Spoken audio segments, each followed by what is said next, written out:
Hello, welcome সবাইকে। আমি আছি মিস্টার পুষ্প আপনাদের সামনে। আজকে আমরা চলে আসছি দুর্গাপুর সাদা পাহাড় এটাকে বলে। এখানে আমরা আসছিলাম একটা কাজে, আর আজকে প্রচুর রোদ। এই রোদের মাঝে আমরা ভাবছিলাম যে একটু পাহাড়ে যাব, তো সাথে করে এক বোতল নিয়েছি পানি। পানির নাম হচ্ছে রিভেরা। রিভেরা এই পানির নাম কখনো আমি দেখি নাই। তো এই পানি নিয়ে আমরা উঠবো ওই পাহাড়ে। পাহাড়টা আসলে আমি কল্পনাও করতে পারিনি যে এখানে একটা এত বড় পাহাড় আছে। তো আপনারা সাথে থাকবেন, আমরা এই পাহাড়ে যাব। পাহাড়ের যে সিনারিওটা আছে আমরা আপনাদেরকে দেখানোর চেষ্টা করব, ততক্ষণে আমাদের পাশে থাকবেন।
তো গাইস, আমরা এখন যে জায়গাটায় আসছি এটা একবারে খুব উপরে উঠি নাই, এখনো আমরা মিডিল পথেই আছি।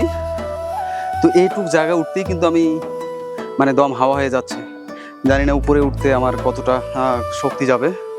তো সাথেই থাকুন, আমরা যাব এখন উপরে যাব। উপরে যাব কোন দিক দিয়ে? আমরা এই রাস্তাটা ধরে যাব আগে।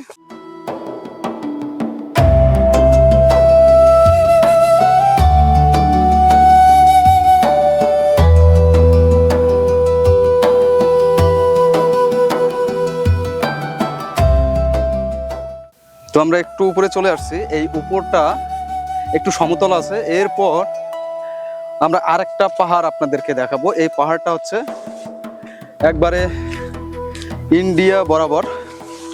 ওই যে ওই সাইডে যদি একটু দেখেন তাহলে পুরো পাহাড়টা দেখবেন যে ইন্ডিয়ার সাথে এটা মিশে গেছে। আর আমরা বর্তমানে যাচ্ছি জঙ্গলের একবারে মাঝখান দিয়ে। এটা চিকন রাস্তা বয়ে গেছে, এই রাস্তা ধরেই কিন্তু আমরা চলছি পাহাড়ে ওঠার জন্য।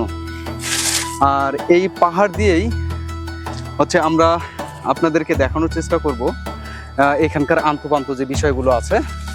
তো আসলে ব্যাপারটা হচ্ছে এই পাহাড়ের মূল যে ভূখণ্ড এটা হচ্ছে সাদা পাহাড়।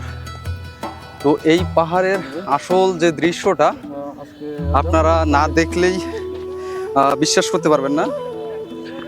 এখান থেকে মানে পাহাড়ের যেটাকে বাবা বলা হয়, মানে পাহাড়ের বড় থেকে বড়, সেটা হচ্ছে এই যে ইন্ডিয়ার যে পাহাড়টা দেখেন কি মেঘের সাথে মিশে গেছে ওই পাহাড়টা।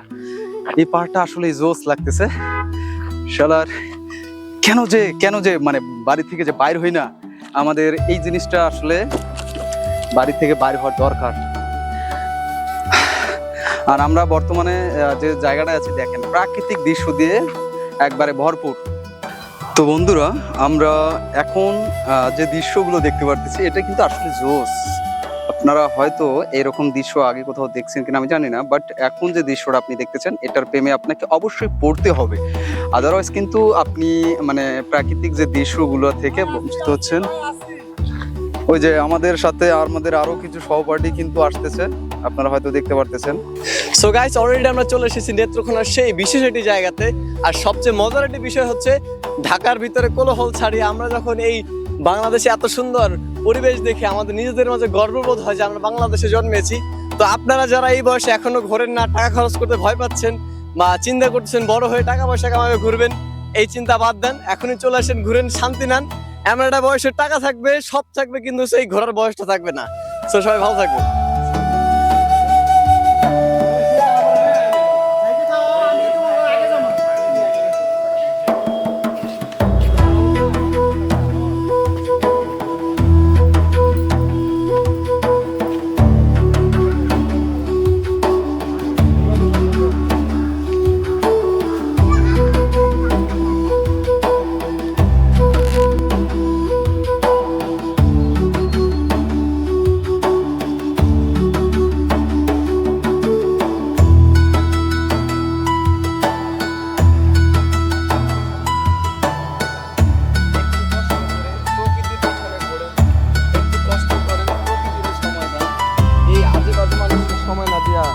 প্রকৃতির মায়াবী সৌন্দর্য